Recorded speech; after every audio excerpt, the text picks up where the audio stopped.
Hello നമസ്കാരം. RT മീഡിയയുടെ ഏറ്റവും പുതിയ ലക്കത്തിലേക്ക് സ്വാഗതം. ഇന്ന് നമ്മൾ സംസാരിക്കുന്ന വിഷയം LBS 2025 BSc nursing and paramedical അപേക്ഷയുമായി ബന്ധപ്പെട്ട കാര്യങ്ങളാണ്. അപേക്ഷ ക്ഷണിച്ചു. അപേക്ഷയുടെ ഫീസ് അടയ്ക്കേണ്ട അവസാന ദിവസം 16-ാം തീയതി രാത്രി 11:30 വരെയായിരുന്നു. 19-ാം തീയതി വരെ 19/6/2025 വരെ അപേക്ഷകൾ സമർപ്പിക്കാം. ഇതാണ് ഷെഡ്യൂൾ കുറച്ച് ഡേറ്റ് എക്സ്റ്റെൻഡ് ചെയ്ത് അപേക്ഷിക്കാൻ വേണ്ടി പലർക്കും ആവശ്യപ്പെട്ടത് പ്രകാരം LBS കുറച്ച് ഡേറ്റ് എക്സ്റ്റെൻഡ് ചെയ്തിരുന്നു. അതുകൊണ്ട് 19-ാം തീയതി വരെ അപേക്ഷകൾ സ്വീകരിക്കുന്നുണ്ട്. പിന്നെ നമുക്ക് ടെൻറ്റേറ്റീവ് ഷെഡ്യൂൾ LBS നമുക്ക് തന്നിട്ടുണ്ട്. നമുക്കറിയാം 28-ാം തീയതി പബ്ലിക്കേഷൻ ചെയ്യും. അക്കാഡമിക് ഡാറ്റയും പേഴ്സണൽ ഡാറ്റയും 28-ാം തീയതി അത് പബ്ലിഷ് ചെയ്യും. 4-ാം തീയതി വരെ അതിന് കറക്ഷൻ ഉണ്ടെങ്കിൽ, കറക്ഷൻസ് പലരുടെയും ഉണ്ട്, പലരുടെയും കേട്ടിട്ടുണ്ട്. അത് കറക്ഷൻസ് എന്താ വെച്ചാൽ നോൺ ക്രീമി ലെയർ സർട്ടിഫിക്കറ്റ് സമർപ്പിച്ചപ്പോൾ ഉള്ള പ്രശ്നം, അത് സ്റ്റേറ്റ് എഡ്യൂക്കേഷൻ പർപ്പസിന് അല്ലാതെ കൊടുത്തത്, അത് സെൻട്രൽ എഡ്യൂക്കേഷനോ സെൻട്രൽ എംപ്ലോയ്മെൻറ്റിനോ എടുത്ത സർട്ടിഫിക്കറ്റുകൾ അറിയാതെ ഇതിൽ അപ്ലോഡ് ചെയ്തത് ആ പ്രശ്നം അത് മാറ്റേണ്ടി വരും. അങ്ങനെ അത് കൊടുത്തില്ല എന്നുണ്ടെങ്കിൽ നിങ്ങളുടെ സംവരണം നഷ്ടപ്പെടുന്ന ഒരവസ്ഥ വരും.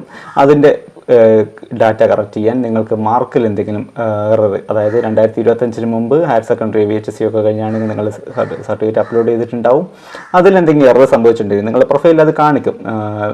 താൽക്കാലികമായിട്ട് റിജക്റ്റ് ചെയ്തു എന്നുള്ളത് കാണിക്കും. അങ്ങനെയുള്ളവർക്ക് ആക്സെപ്റ്റഡ് എന്ന് കാണിക്കുന്നുണ്ടെങ്കിൽ പിന്നെ ഒന്നും നോക്കാനില്ല. എങ്കിലും ഒന്ന് പരിശോധിച്ചോളൂ. 4-ാം തീയതി വരെ നിങ്ങൾക്ക് അത് കറക്റ്റ് ചെയ്യാനുള്ള സമയമാണ്. 4-ാം തീയതി വരെ നിങ്ങൾക്ക് കറക്റ്റ് ചെയ്യാം. അതുപോലെ മെയിനായിട്ട് മറ്റൊരു തെറ്റ് വരുന്നത് EWSൻ്റെ കാര്യത്തിലാണ്. ഞാൻ മുമ്പ് ഒരു വീഡിയോയിൽ നിങ്ങളോട് പറഞ്ഞിരുന്നു. EWS കൊടുക്കുമ്പോൾ പലരും ഫൈനാൻഷ്യൽ ഇയർ നോക്കിയിട്ടില്ല എന്നുള്ളതാണ്. EWS സംവരണം വളരെ നല്ല രീതിയിൽ വരുന്നുണ്ട്. ഞാൻ അതിൻ്റെ എത്രയൊക്കെയാണ് ഡീറ്റെയിൽസ് പറയുന്നുണ്ട്. ഏതൊക്കെ ഇൻഡെക്സിൽ എത്രത്തോളം EWSൽ കുറവ് വരുന്നുണ്ട്, ഓരോ കാറ്റഗറി ഇൻഡെക്സ് എത്ര, ഗവൺമെൻറ് കോളേജിൽ എത്രയാണ് വരുന്നത് എന്നുള്ള ഇൻഡെക്സ് ഞാൻ വഴിയെ പറയാം.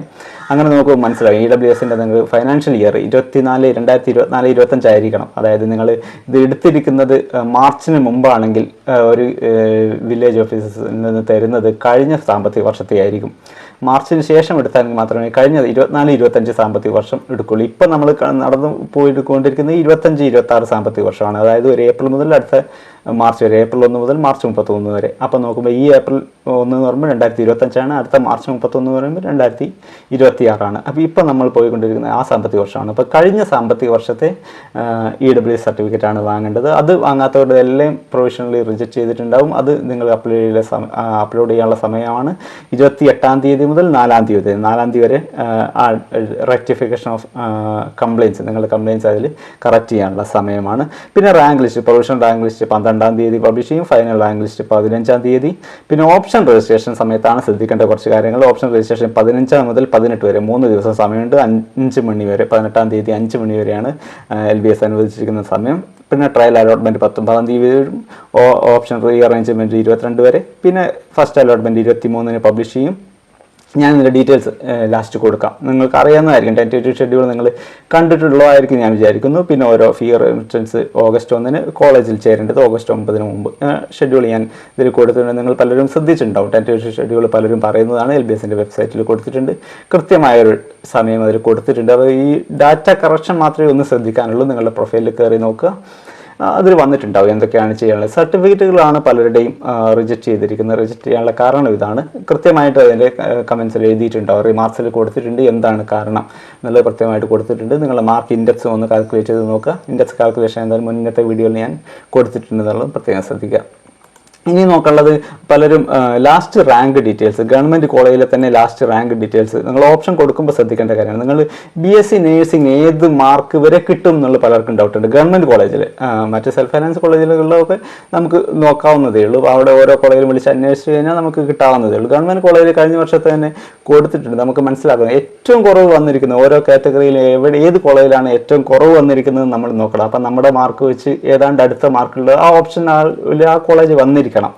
ഉദാഹരണത്തിന് സ്റ്റേറ്റ് മെറിറ്റിൽ കഴിഞ്ഞ വർഷം ഏറ്റവും കുറവ് വന്നിരിക്കുന്നത് ഗവൺമെൻറ് കോളേജ് ഓഫ് നഴ്സിംഗ് പത്തനംതിട്ടയാണ്. 298.34 അവിടുത്തെ ഏറ്റവും കുറഞ്ഞ 298.34. അപ്പോൾ 298.3 ആ റേഞ്ചിലുള്ളവർ ആ കോളേജിൽ കൊടുത്തില്ലെങ്കിൽ നിങ്ങൾക്ക് നഷ്ടം വരും. ആ കോളേജിൽ കിട്ടില്ല എന്നുള്ള അവസ്ഥ വരും. അതുപോലെ EWSൽ ഏറ്റവും കുറവ് വന്നിരിക്കുന്നത് ഗവൺമെൻറ് കോളേജ് ഓഫ് നഴ്സിംഗ് കാസർഗോഡാണ്. 297.5 ആയിരുന്നു ഇൻഡെക്സ്. ഈഴവ 298.34 ആണ് ഇൻഡെക്സ്. അത് കാസർഗോഡും പത്തനംതിട്ടയും ഒരുപോലെയാണ് വന്നിരിക്കുന്നത്. അതുപോലെ മുസ്ലിം ഏറ്റവും കുറവ് വന്നിരിക്കുന്നത് ഇടുക്കി കോളേജിലാണ്, government college of nursing Idukki 295.84. അതുപോലെ പത്തനംതിട്ട 298.34. അത് രണ്ടാണ് ഏറ്റവും കുറവ് വന്നിരിക്കുന്നത്. ഞാൻ ഏറ്റവും ലീസ്റ്റാണ് പറഞ്ഞത്. അതിനുള്ള മുകളിലുള്ള 14 ഗവൺമെൻറ് കോളേജുകളുണ്ടല്ലോ.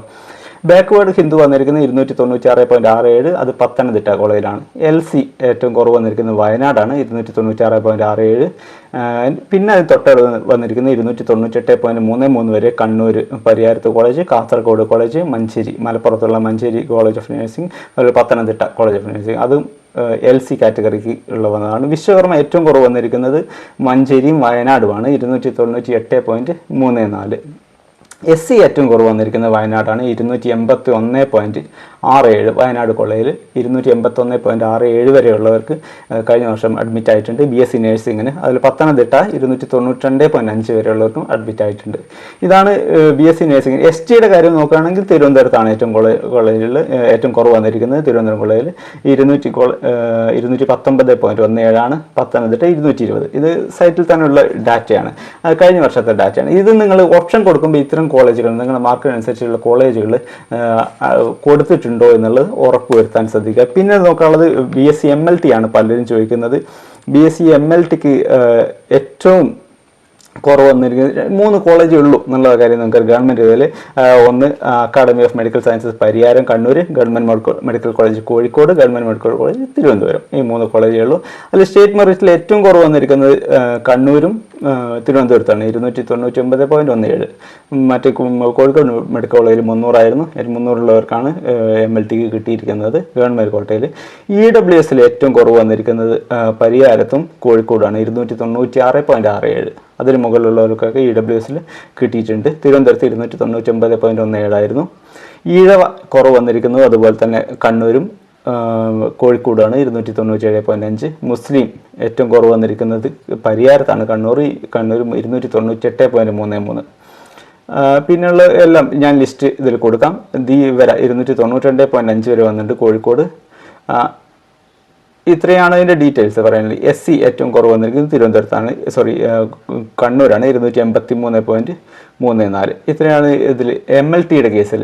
പിന്നെ ഒക്ടോമെട്രി എല്ലാ കോളേജും ഏറ്റവും പെർഫ്യൂഷൻ ടെക്നോളജി, ഇതിൻ്റെ എല്ലാം ഡീറ്റെയിൽസ് നമ്മുടെ സൈറ്റിലുണ്ട്. ഞാനത് ഈ വീഡിയോയുടെ അവസാനം കൊടുക്കാം. അപ്പോൾ നിങ്ങൾ ഓപ്ഷൻ കൊടുക്കുമ്പോൾ ഇത്രയും കാര്യങ്ങൾ ശ്രദ്ധിക്കുക. ടെൻറ്റേറ്റീവ് ഷെഡ്യൂൾ പിന്നെ പലരും ഇൻഡെക്സ് മാർക്ക് ചോദിച്ചിട്ട് കിട്ടുമോ എന്നുള്ള കാര്യങ്ങളൊക്കെ ചോദിക്കുന്നുണ്ട്. ഏതാണ്ട് നമുക്ക് പിടിച്ച് ചെയ്യാൻ കഴിയുമെങ്കിലും പറയാതിരിക്കാനുള്ള കാരണം എന്ന് വെച്ചാൽ ഈ വർഷത്തെ മാർക്ക് എത്രത്തോളമാണ് വന്നിരിക്കുന്നത്, കുട്ടികളുടെ എങ്ങനെയാണ് +2 മാർക്ക് വന്നിരിക്കുന്നത്. അപേക്ഷകൾ ഏതാണ്ട് അതേ ലെവൽ, കഴിഞ്ഞ വർഷത്തെ അതേ ലെവൽ തന്നെ അപേക്ഷകൾ വന്നു എന്നാണ് അറിയാൻ കഴിഞ്ഞത്. 60,000-ൽ കൂടുതൽ അപേക്ഷകൾ ഇപ്പോൾ തന്നെ വന്നിട്ടുണ്ട് LBSൽ. ഡേറ്റ് എക്സ്റ്റെൻഡ് ചെയ്തത് പലരുടെയും ആവശ്യപ്രകാരമാണ് ഡേറ്റ് എക്സ്റ്റെൻഡ് ചെയ്തത്. പലരും വിളിച്ച് പലരും അപേക്ഷിക്കാൻ പറ്റുമോ, അപേക്ഷിക്കാനുള്ള സമയം കഴിഞ്ഞു, ഞങ്ങൾക്ക് ചെയ്യാൻ കഴിഞ്ഞില്ല, പല പ്രശ്നങ്ങളൊക്കെ പറഞ്ഞുകൊണ്ടാണ് LBS അത് നീട്ടിക്കൊടുത്തത്. LBS വളരെ പ്രൊഫഷണലി കാര്യങ്ങൾ ചെയ്യുന്ന ബോഡിയാണ്, നമുക്കറിയാമല്ലോ. അതുകൊണ്ട് തന്നെ കഴിഞ്ഞ വർഷത്തെ ഈ മാർക്കിൻ്റെ പ്രഡിക്ഷൻ നമുക്ക് കഴിയാത്തത് കൊണ്ട് തന്നെ കഴിഞ്ഞ വർഷം ടൈറ്റ് കോമ്പറ്റീഷനാണ് നമുക്കറിയാം. അതിൻ്റെ ഘട്ടത്തിൽ പലരും ചോദിക്കുന്ന മാർക്കുകൾക്ക് കിട്ടുമോ, എവിടെയാണ് അഡ്മിഷൻ കിട്ടുക എന്നുള്ള സാധ്യതകൾ ചോദിക്കുന്നുണ്ട്. ഓപ്ഷൻ കൊടുക്കുമ്പോൾ ഞാൻ ഈ പറഞ്ഞ പോലെ തന്നെ ഈ മാർക്ക് നോക്കി നിങ്ങൾക്ക് കിട്ടാനുള്ള കോഴ്സുകൾ നോക്കി ഏതൊക്കെ കോളേജുകളാണെന്ന് ലിസ്റ്റ് ചെയ്ത് കുറച്ചധികം കോളേജുകളുടെ എണ്ണം ലിസ്റ്റ് ചെയ്തിട്ട് വേണം നിങ്ങൾ ഓപ്ഷൻ സമർപ്പിക്കാൻ. നിങ്ങൾക്ക് കിട്ടാവുന്ന മാർക്കുകളുള്ള ഗവൺമെൻറ് കോളേജുകളുണ്ടെങ്കിൽ അതും കൂടി ഉൾപ്പെടുത്തണം എന്ന് മാത്രം ഈ ഘട്ടത്തിൽ പറയുന്നു. കൂടുതൽ ഡാറ്റസ് റാങ്ക് ലിസ്റ്റ് വന്നതിന് ശേഷം മാത്രമേ മറ്റ് ഇത്ര മാർക്കിന് 282 എവിടെ കിട്ടും എന്നുള്ള കാര്യങ്ങളൊക്കെ നമുക്ക് പിടിച്ച് ചെയ്യാൻ കഴിയുള്ളൂ എന്ന് മാത്രം പറയുന്നു. കൂടുതൽ കാര്യങ്ങൾ വഴിയെ ഈ ചാനലിലൂടെ നിങ്ങൾക്ക് അറിയാൻ ശ്രമിക്കാം. ഓരോ സമയത്തും ഡേറ്റ് എക്സ്റ്റെൻഡ് സമയത്തും ഷോർട്സ് ആയിട്ടും മറ്റ് വീഡിയോ ആയിട്ടും മറ്റ് ഞാൻ ചാനലിലൂടെ അറിയിച്ചിട്ടുണ്ട്. നിങ്ങൾ ഈ ഡാറ്റ മറ്റുള്ളവർക്ക് എത്തിക്കാനും നിങ്ങൾക്കറിയാൻ വേണ്ടി ചാനൽ സബ്സ്ക്രൈബ് ചെയ്യാം, അതുപോലെ ഷെയർ ചെയ്യാൻ ശ്രദ്ധിക്കാം. അപ്പോൾ ഓക്കെ, താങ്ക് യു. നല്ലൊരു ദിവസം ആശംസിക്കുന്നു. Thank you.